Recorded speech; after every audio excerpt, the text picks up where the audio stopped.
नमस्कार, बुलेटिनमध्ये मी तेजल नागरे तुम्हा सर्वांचं स्वागत करते आणि बातमी आहे सरपंच संतोष देशमुख हत्या प्रकरणासंदर्भातली। सरपंच संतोष देशमुख यांचा भाऊ धनंजय देशमुख आणि मुलगी वैभवी देशमुख आज भगवानगडावर नामदेव शास्त्रींना भेटण्यासाठी जाणार आहेत।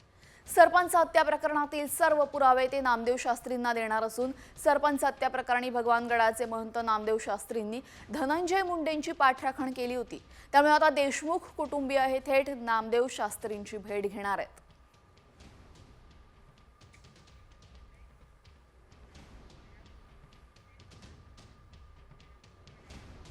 तर बीडचे पोलीस अधीक्षक नवनीत कावत यांनी आता थेट वाळू तस्करांनाच इशारा दिलेला आहे। बीड जिल्ह्यामध्ये वाळूची तस्करी करणाऱ्या 51 जणांची अधीक्षकांनी हजेरीच घेतलेली आहे। अवैध वाळू तस्करी बंद केली नाही तर हद्दपारी आणि मकोकाची कारवाई करण्याचा इशारा नवनीत कावत यांनी दिलेला आहे। तसंच 26 जणांवर प्रतिबंधात्मक कारवाई करण्यात आलेली आहे। याशिवाय आरोपींशी साटोलोट करणाऱ्या बीडच्या गेवराई पोलीस ठाण्यातील 2 कर्मचाऱ्यांना सुद्धा निलंबित करण्यात आलेले आहे।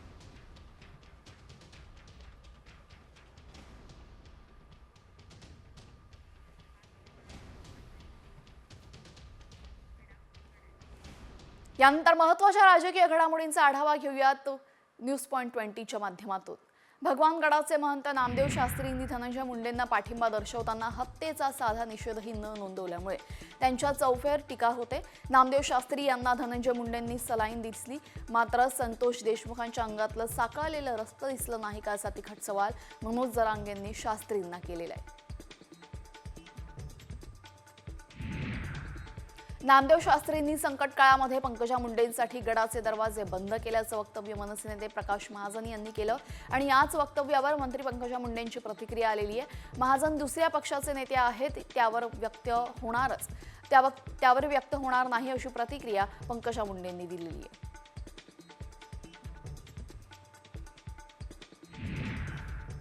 संजय शिरसाटांनी केलेल्या विधानानं राजकीय वर्तुळामध्ये एकच खळबळ उडाली आहे। त्यामुळे दोन्ही शिवसेना पुन्हा एकत्र येणार असल्याची चर्चा रंगतेय। प्रत्येक शिवसैनिकाला वाटतंय की दोन्ही शिवसेना एकत्र यायला पाहिजेत, आता जोडण्याची वेळ आलेली असं शिरसाटांनी एका मुलाखतीत म्हटलं होतं। मात्र आता त्यांनी घुमजाव केलेला आहे, विधानाचा विपर्यास केल्याचं शिरसाटांनी म्हटलेलं आहे।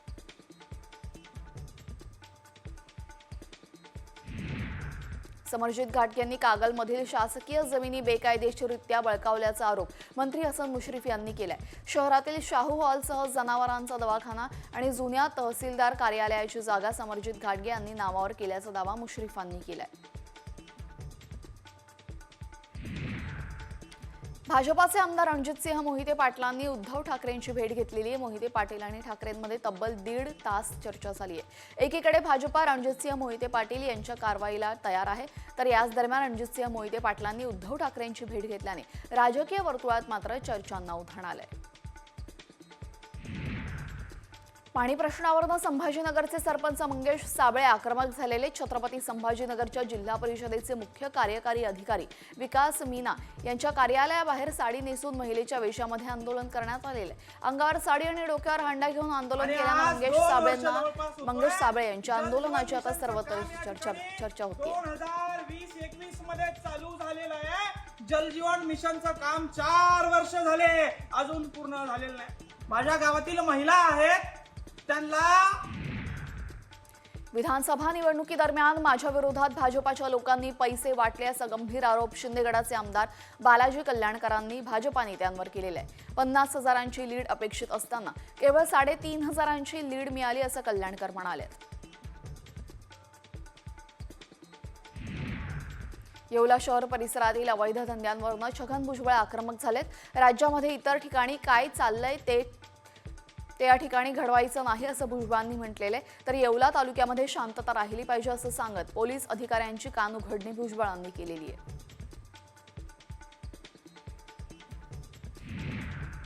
देशभरामध्ये आता लाडकी बहिणी योजना सुरू होणार का याची चर्चा सुरू झाली आहे, कारण लक्ष्मी देवीचे नाव घेत खुद्द पंतप्रधान नरेंद्र मोदींनीच तसे संकेत दिलेत। राज्यातही महायुती सरकार प्रचंड बहुमताने सत्तेवर येण्यासाठी मुख्यमंत्री लाडकी बहिणी योजना कारणीभूत ठरली होती।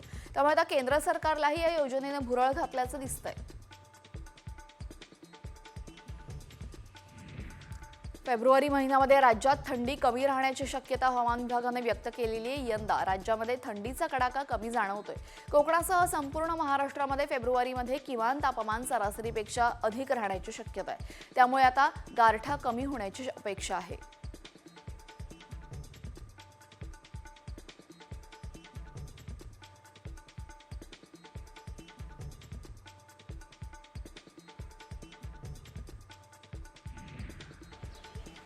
मुंबई पालिकेने शहर, पूर्व आणि पश्चिम उपनगरातील नाल्यांमधील गाळा काढण्यासाठी जवळपास 395 कोटी तर मिठी नदीतील गाळ उपसण्यासाठी 96 कोटींची निविदा प्रक्रिया सुरू केलेली आहे। या निविदांना प्रतिसाद मिळाल्यास फेब्रुवारीपर्यंत प्रक्रिया पूर्ण करून मार्चपासून नाले सफाईला सुरुवात होण्याची शक्यता आहे।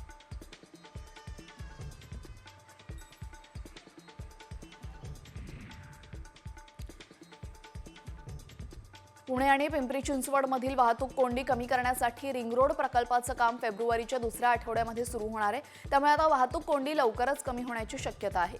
170 किलोमीटर लांबीच्या 6 पदरी रिंग रोडसाठी 42,000 कोटी रुपये खर्च येणार आहे। सोलापुरातील शेतकऱ्यांसाठी उजनी धरणातून पाणी सोडण्यात आलेलं आहे। 4 जानेवारीपासून सोडलेलं पाणी आता 8 ते 9 फेब्रुवारीपर्यंत बंद केलं जाणार आहे। त्यानंतर शेतीसाठी ऐन उन्हाळ्यामध्ये म्हणजेच मार्च अखेरला दुसरं आवर्तन सोडण्याचं नियोजन करण्यात आलेलं आहे। शेवटी पावसाळ्यापूर्वी धरणातील पाणीसाठा पाहून गरजेनुसार आणखीन एक आवर्तन सोडलं जाणार आहे। मेट्रो 2B DN नगर ते मंडाळे या मेट्रो प्रकल्पाच्या स्थापत्य कामाच्या खर्चामध्ये 248 कोटींची वाढ झालेली आहे। हा प्रकल्प 4 भागांमध्ये विभाजित असून दिरंगाईबाबत तीनही कंत्राटदारांना 1.92 कोटींचा दंड आकारण्यात आलेला आहे। 30 जून 2025 पर्यंत मेट्रो 2B ही मुंबईकरांच्या सेवेमध्ये येण्याची शक्यता आहे। नवी मुंबईमध्ये भारतातील पहिली स्वदेशी रोबोटिक सर्जरी यशस्वी पार पडलेली आहे। कोकिलाबेन धीरूभाई अंबानी रुग्णालयामध्ये आरोग्य सेवेमध्ये आणखीन एक मानक स्थापित केलेला आहे। या स्वदेशी रोबोटिक सर्जरी प्रणालीद्वारे सर्वात अवघड असलेली सर्जरी करणं हे आता सहज शक्य होणार आहे। विविध अभियांत्रिकी आणि देखभालीची कामं करण्यासाठी मध्य आणि पश्चिम रेल्वेवर रविवारी ब्लॉक घेण्यात येणार आहे। मध्य रेल्वेवर माटुंगा मुलुंड स्थानकादरम्यान सकाळी 11:30 पासून ते दुपारी 3:30 पर्यंत ब्लॉक असेल, तर पश्चिम रेल्वेवर जोगेश्वरी आणि कांदिवली दरम्यान सकाळी 9:30 वाजल्यापासून दुपारी 1:30 वाजेपर्यंत ब्लॉक असणार आहे।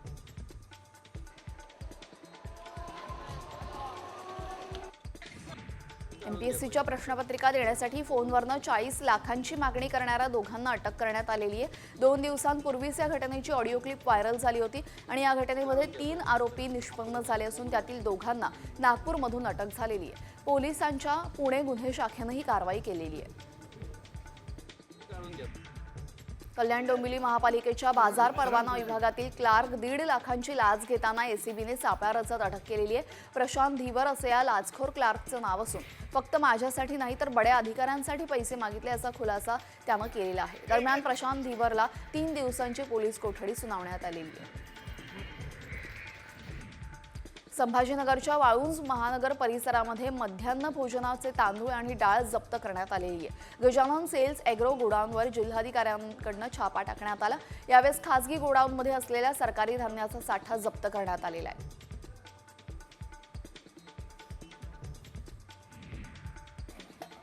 जळगावच्या भुसावळ पालिकेच्या शाळा क्रमांक 35 मध्ये पोषण आहारामध्ये किडे आढळलेले आहेत। भुसावळच्या नगरसेवकांनी हा प्रकार उघडकीस आणला। याबाबत पोषण आहार अधिकाऱ्यासह पालिकेचे मुख्य अधिकाऱ्यांकडे तक्रार केली असून कारवाई करण्याची मागणी आता होतीये। विद्यार्थ्यांना आहार देण्याआधीच हा प्रकार उघडकीस आल्याने संताप व्यक्त होतोय।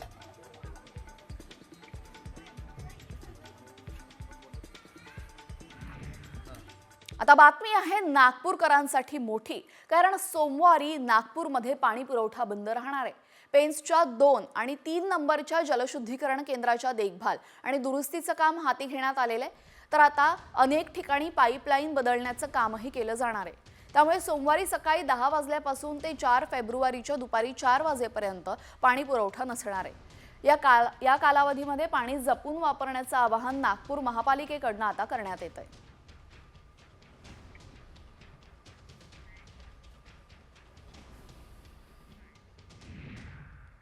पुण्यातील मुंढवा एबीसी रोड परिसरामध्ये बारमध्ये 2 गटामध्ये फ्रीस्टाईल हाणामारी झाली। रात्री 10:30च्या सुमारास हा प्रकार घडला। यामध्ये 2 जण जखमी झाले असून त्यांच्यावर रुग्णालयामध्ये उपचार सुरू आहेत, तर पोलीस अधिक तपास करतायत। शिवसेना शिंदे गटाचे पालघरचे नेते अशोक धोडींची हत्या भावानेच केली। अविनाश धोडी आणि अशोक धोडी हे दोघेही सख्खे भाऊ, संपत्तीच्या वादातून त्यांची हत्या झाल्याची माहिती पोलिसांनी दिलेली आहे। गुजरातमधील रिग्राम मालाफियाना या इथं एका बंद दगडखाणीमध्ये धोडींचा मृतदेह बाहेर काढण्यात आला। दरम्यान भाऊ अविनाश सध्या फरार असून पोलीस त्याचा शोध घेत आहेत।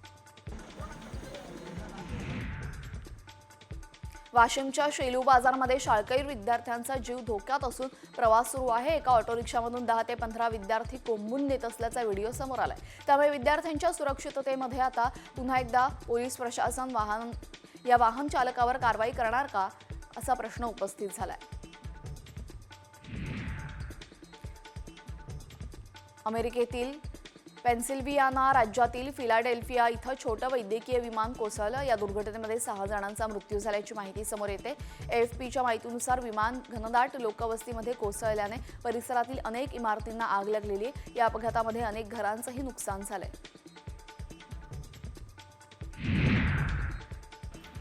अंबरनाथमध्ये फोटोग्राफरला भामट्यांनी गंडा घातल्याचा प्रकार समोर येत आहे। हा फोटोग्राफर बँकेमध्ये पैसे भरण्यासाठी गेलेला असताना त्याच्याकडनं 50,000 रुपये घेऊन 1 लाख रुपये देतो असं सांगत 2 भामट्यांनी त्याला गंडा घातलाय। या प्रकरणी शिवाजीनगर पोलीस ठाण्यामध्ये गुन्हा दाखल करण्यात आलाय।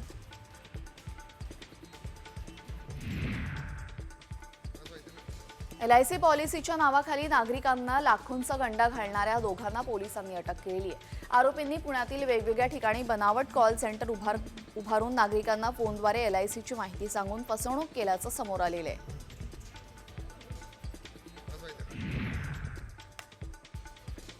बीडच्या पाटोदा तालुक्यामध्ये चोरट्यांमुळे दहशत निर्माण झालेली आहे। शहरातील ज्वेलर्स दुकानं फोडण्याचा प्रयत्न चोरट्यांकडून करण्यात आलेला आहे, तर मेडिकल दुकान फोडून चोरट्यांनी गल्ल्यावर डल्ला मारला आणि या दोन्ही घटना CCTV कॅमेऱ्यात कैद झाल्या असून पोलीस अधिक तपास करतायत।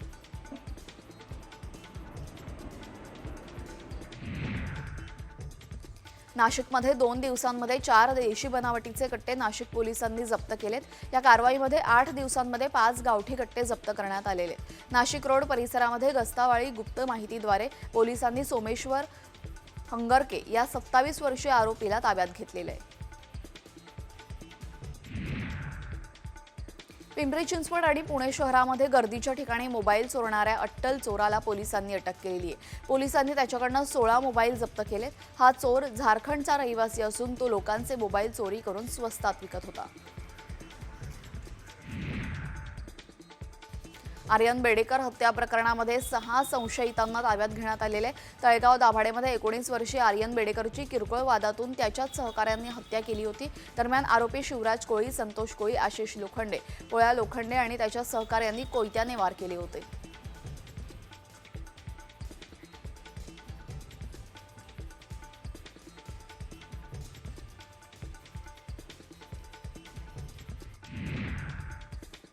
यानंतर बातमी लाडक्या बहिणींसाठी महत्त्वाची। लाडकी बहीण योजनेचा लाभ घेणाऱ्या महिलांसाठी आता महत्त्वाची बातमी असून जर तुम्ही लाडकी योजनेमध्ये नियमबाह्य लाभ घेत असाल तर तुमच्यावर थेट गुन्हे दाखल होणार आहेत। कोणत्या मंत्र्यांनी हा इशारा दिलाय आणि किती लाडक्या बहिणींचे अर्ज बाद केलेले आहेत त्यावरचा हा स्पेशल रिपोर्ट। बोगस लाडकींवर गुन्हे दाखल होणार?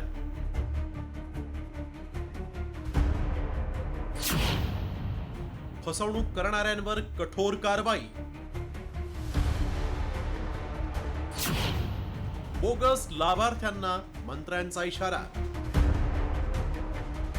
मुख्यमंत्री माझी लाडकी बहीण योजनेअंतर्गत राज्याच्या तिजोरीवर डल्ला मारणाऱ्या बोगस लाडक्या बहिणींची आता खैर नाही। कारण ज्यांनी नियम डावलून लाडकींचे पैसे लाटलेत अशा बोगस लाडक्या बहिणींवर थेट फौजदारी गुन्हे दाखल होणार आहेत। आणि असा इशारा दिलाय दुसरा तिसरा कोणीही नव्हे तर सार्वजनिक बांधकाम मंत्री आणि लातूरचे पालकमंत्री शिवेंद्रराजे भोसले यांनी। त्यामुळे बोगस लाडक्या बहिणींवर आता कारवाईचा धडाका सुरू होण्याची शक्यता आहे। लातूर जिल्ह्यामध्ये 5,92,000 लाडक्या बहिणींनी अर्ज केला होता। त्यातल्या तब्बल 25,136 लाडक्या बहिणींचे अर्ज बाद झाले। त्यामुळे आता ज्या बहिणींनी बनावट कागदपत्र देऊन या योजनेचा लाभ घेतलाय त्यांच्यावर आता गुन्हा दाखल होणार आहे। आणि चुकीची कागदपत्र आणि खोटी कागदपत्र दिली असली तरी चुकीच्या पद्धतीनं शासनाची योजना गेली नाहीच पाहिजे। त्यामुळे 100% ती जी असतील ते रद्द होतील अशा पद्धतीनं जर आलं असेल आणि त्यांच्यावर गुन्हे पण दाखल होतील। अशाच बोगस लाडक्या बहिणींवर यापूर्वी गुन्हे दाखल करण्यात आल्याचं महिला आणि बालविकास मंत्री अदिती तटकरेंनी सांगितलंय। तसंच फसवणूक करणाऱ्यांवर यापुढे कठोर कारवाईचा इशाराही त्यांनी दिलाय। नेमकं त्या काय म्हणाल्या पाहूया। मुख्यमंत्री लाडकी बहीण योजनेअंतर्गत बनावट लाभार्थ्यांची नोंदणी करण्याचा गैरप्रकार अंगणवाडी सेविकांच्या सजगतेमुळे अर्ज पडताळणीच्या वेळी सप्टेंबर महिन्यातच निदर्शनास आलाय। याबाबत 4 ऑक्टोबर रोजी पोलिसात रीतसर गुन्हा दाखल करण्यात आलाय। महिला आणि बाल विकास विभाग अर्जदारांच्या छाननीबाबत अत्यंत सजग असून कोणत्याही प्रकारची फसवणूक करणाऱ्यांवर कठोर कारवाई करण्यात येणार आहे। राज्यात तब्बल 30 लाख लाडक्या बहिणी नियमबाह्य असल्याचं सांगितलं जात आहे। काही परराज्यातल्या महिलांनीही पैसे लाटल्याच्या रॅकेटचा पर्दाफाश झालाय। लाडकी बहीण योजनेमुळे राज्याच्या तिजोरीवर मोठा ताण आला।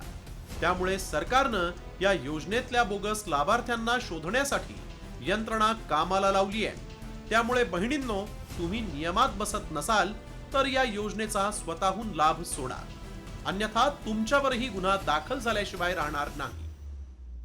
ब्युरो रिपोर्ट, साम टीव्ही मराठी। तर आता बोगस लाडकींची खैर नसल्याचं मंत्र्यांनी सांगितलेलं। यानंतर महत्त्वाच्या बातम्यांचा घेऊयात वेगवान आढावा। वाशिम जिल्ह्यातील महावितरणाच्या कंत्राटी विद्युत मीटर कामगारांनी 1 फेब्रुवारीपासून बेमुदत काम बंद आंदोलन सुरू केलेलं आहे।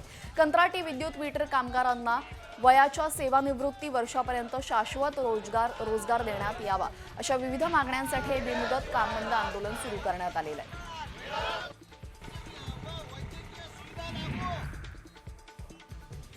अमरावतीच्या कुंभमेळ्याच्या नावाखाली भाविकांची फसवणूक झालेली आहे। सूरज मिश्रा नावाच्या कार्यकर्त्यावर गुन्हा दाखल करण्याच्या मागणीसाठी या भाविकांनी पोलीस आयुक्त कार्यालयासमोर ठिय्या आंदोलन केलं। त्यातच आता राजापेठ पोलीस ठाण्याच्या ठाणेदारांनी कारवाई न केल्यानं भाविक आक्रमक झालेले आहेत। अमरावती जिल्हाधिकारी कार्यालयावर विद्युत मीटर रीडिंग संघटनेनं धरणे आंदोलन केलं। प्रीपेड मीटर लागत असल्याने कंत्राटी कर्मचाऱ्यांवर उपासमारीची वेळ आलेली आहे। त्यामुळे कामगारांना शाश्वत रोजगारासह इतर विविध मागण्यांसाठी 1 दिवसीय धरणे आंदोलन केलेलं आहे।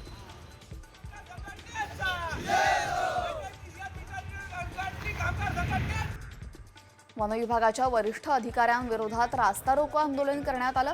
नाशिकच्या बागलाणमधील वन कर्मचारी राजेंद्र साळुंखेंनी वरिष्ठांच्या जाचाला कंटाळून आत्मदहनाचा प्रयत्न केला होता।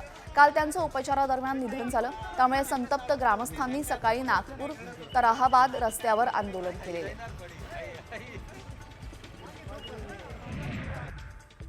समृद्धी महामार्गावर अपघातामध्ये 3 जण ठार झाल्याची घटना शनिवारी सकाळी घडली। इनोव्हा कार नागपूरहून मुंबईकडे भरधाव वेगानं जात होती। यावेळी समृद्धी महामार्गावरील मुंबईकडे जात असणाऱ्या कंटेनरला इनोव्हानं जोरदार धडक दिली। यामध्ये कारमधील चालकासह 3घांचाही जागीच मृत्यू झाला। नागपूरच्या चंद्रमणीनगर उद्यानाजवळ मद्यधुंद कार चालकानं 5 भाजीच्या दुकानांना उडवलेले। यामध्ये कोणतीही जीवितहानी झाली नसून कार आणि भाजीच्या दुकानांचं मोठं नुकसान झालेलं आहे। पोलिसांनी वाहन चालकाला अटक केलेली आहे।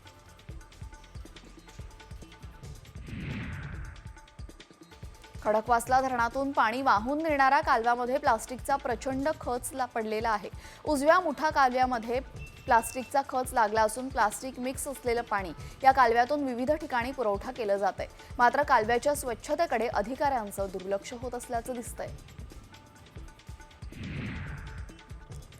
सोलापुरातील शेतकऱ्यांसाठी उजनी धरणातून पाणी सोडण्यात आलेले 4 जानेवारीपासून सोडलेलं पाणी आता 8 ते 9 फेब्रुवारी दरम्यान बंद केलं जाणार आहे। त्यानंतर शेतीसाठी ऐन उन्हाळ्यामध्ये म्हणजेच मार्च अखेरला दुसरं आवर्तन सोडण्याचं नियोजन करण्यात आलंय। शेवटी पावसाळ्यापूर्वी धरणातील पाणीसाठा पाहून गरजेनुसार आणखीन एक आवर्तन सोडलं जाणार आहे। अंबरनाथमध्ये भर चौकामध्ये जादूटोण्याचा प्रकार समोर आलाय. अंबरनाथ पूर्वेच्या रोटरी क्लब चौकामध्ये एका झाडाखाली कापलेले लिंबू, कुंकू लावलेलं नारळ ठेवल्याचं समोर आलंय. हे लिंबू आणि नारळ कुणी ठेवलं हे समोर आलेलं नाही. महाराष्ट्र जादूटोणा विरोधी कायदा अस्तित्वात असूनही असे प्रकार खुलेआम घडत असल्यानं चिंता व्यक्त होतीये. पालघरमध्ये बॉयलरचा स्फोट होऊन दोघांचा मृत्यू झालाय. वडवली ग्रामपंचायत हद्दीतील एमडी पायरोलिसेस कंपनीमध्ये स्फोट होऊन 5 जण गंभीर जखमी झाले होते आणि याच जखमींपैकी दोघांचा उपचारादरम्यान मृत्यू झालाय. या स्फोटाला आता कंपनी मालक आणि प्रशासन जबाबदार असल्याचा आरोप स्थानिकांनी केलेला आहे.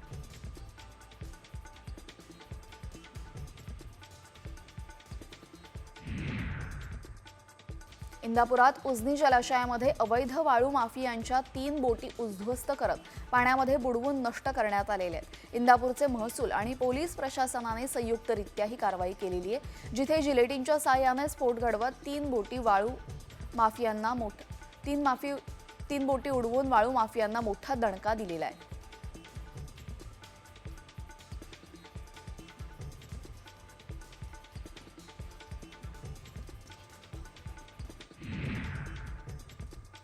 जळगाव रस्त्याच्या दुतर्फा असलेल्या हातगाड्यांचे अतिक्रमणावर कारवाई केलेली आहे. अतिक्रमण काढल्यामुळे मात्र हातगाडी व्यावसायिकांमधून नाराजी व्यक्त होते.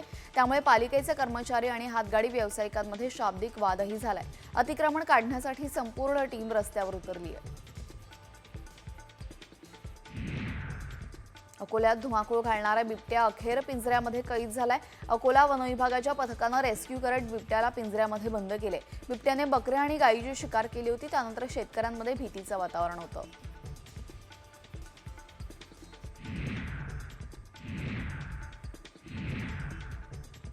धुळ्यातील MIDCच्या ठिकाणी संजय सोयाबीन तेल कंपनीचा गॅसचा स्फोट झाला. घटनेमध्ये एकाचा मृत्यू झाला तर 1 जण गंभीर जखमी. कंपनीमध्ये वेल्डिंगचं काम सुरू असताना अचानक स्फोट झाला.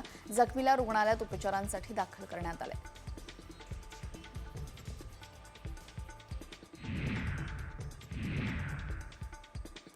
BKC परिसरामध्ये दुकानांना भीषण आग लागली. कुर्ला LBS मार्गावरील भंगाराची काही दुकानं जळून खाक झाली. अग्निशामक दलाच्या 5 गाड्या घटनास्थळी दाखल झाल्या. दरम्यान आगीवर नियंत्रण मिळवण्याचं काम सुरू आहे.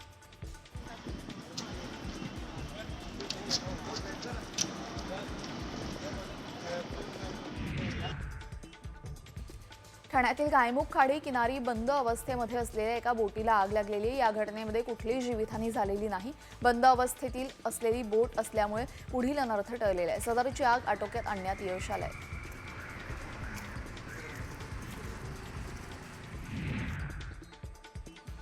रत्नागिरीतील शिवखोल घाटीमध्ये वडाच्या झाडाला भीषण आग लागली.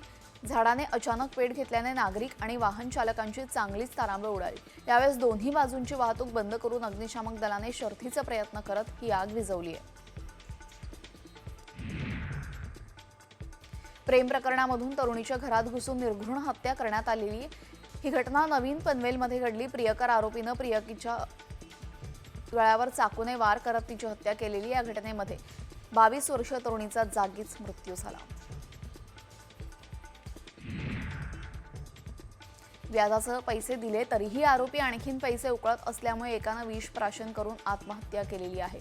जास्त पैसे उकळण्यासाठी त्याला त्रास देण्यात येत होता. त्यामुळे आमीन शेख याने शेतकऱ्यानं विष पिऊन आत्महत्या केली. ही घटना भिवंडी तालुक्यातील महापोली इथं घडलेली आहे.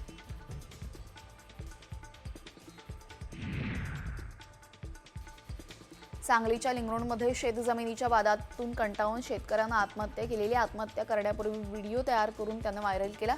या घटनेनं मिरज तालुका हादरला असून संबंधितांवर कारवाई करावी अशी मागणी मयत शेतकऱ्याच्या पत्नीनं केलेली आहे.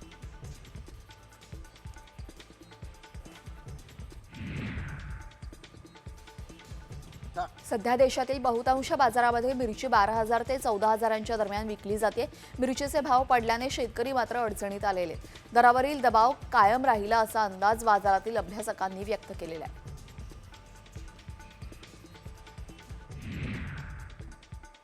देवगड हापूस आंबा वाशीच्या APMC फळ बाजारामध्ये दाखल झालेला आहे. फेब्रुवारीच्या पहिल्याच दिवशी हापूस आंब्याच्या 170 ते 175 पेट्या बाजारामध्ये पोहोचलेल्या आहेत. यंदाच्या हंगामाची सुरुवात दणक्यात झाली आहे. गेल्या वर्षीच्या तुलनेमध्ये यंदा आंब्यांची आवक कमी राहणार असल्याचा अंदाज व्यापाऱ्यांनी व्यक्त केला आहे. सातारा जिल्ह्यामध्ये पीक विमा योजनेसाठी 18,000 अर्ज बोगस आढळलेत. कांदा लागवड न करताच विमा योजनेचा लाभ घेण्याचा प्रयत्न करणाऱ्यांचे अर्ज कृषी विभागाकडून रद्द करण्यात आलेत. जिल्हा कृषी अधीक्षक भाग्यश्री फरांदे यांनी ही माहिती दिली आहे.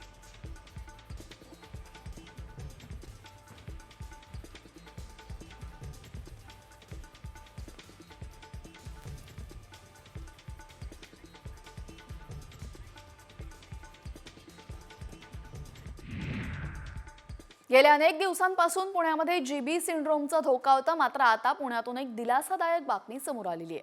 पुण्यातील 5 रुग्णांनी जीबी सिंड्रोमवर मात केली असून रुग्णालयातून एकाच वेळी 5 रुग्णांना आता डिस्चार्ज देण्यात आलेला आहे. यावेळी ससूनचे डीन डॉक्टर एकनाथ पवार यांनी रुग्णांना पुष्पगुच्छ दिले, तसंच रुग्णांना पेढेही भरवलेत. ससून हॉस्पिटलमध्ये जीबी सिंड्रोमचे 28 रुग्ण होते आणि आता त्यातल्या 5 जणांना डिस्चार्ज मिळालेला आहे. त्यामुळे आता रुग्ण तसेच नातेवाईकांच्या चेहऱ्यावर सुद्धा स्मितहास्य पाहायला मिळालं. ससूनमध्ये जीबी सिंड्रोमवर मोफत उपचार करण्यात येत आहेत आणि 28 रुग्णांपैकी आता 5 रुग्णांनी यावर मात करून त्यांना डिस्चार्ज मिळालेला आहे. आनंदाची बातमी आज सांगेल की आपल्याकडचे 5 रुग्ण हे व्यवस्थितरित्या बरे होऊन त्यांना आपण आज रुग्णालयातून डिस्चार्ज देत आहोत आणि येत्या 2-3 दिवसात अजून एक 10 रुग्ण आपले जवळजवळ चांगले होत आलेले आहेत. त्यांना पण आपण 2-3 दिवसात डिस्चार्ज करणार आहोत.